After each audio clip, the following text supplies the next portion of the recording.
сейчас кипят не хуже, чем в жерле вулкана, потому что мы с вами через полчаса увидим настоящий действующий вулкан с лавой, с небом, со всеми первоплатами.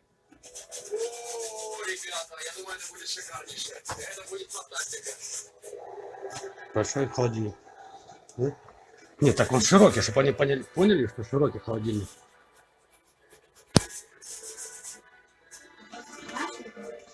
Я не говорю, а я потом как прокомментирую.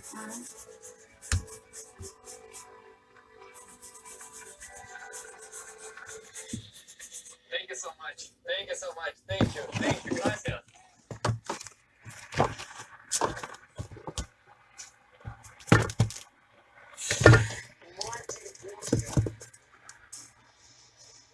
Ребята, ну это просто... Это вообще... Это, блин, это... Как это вообще?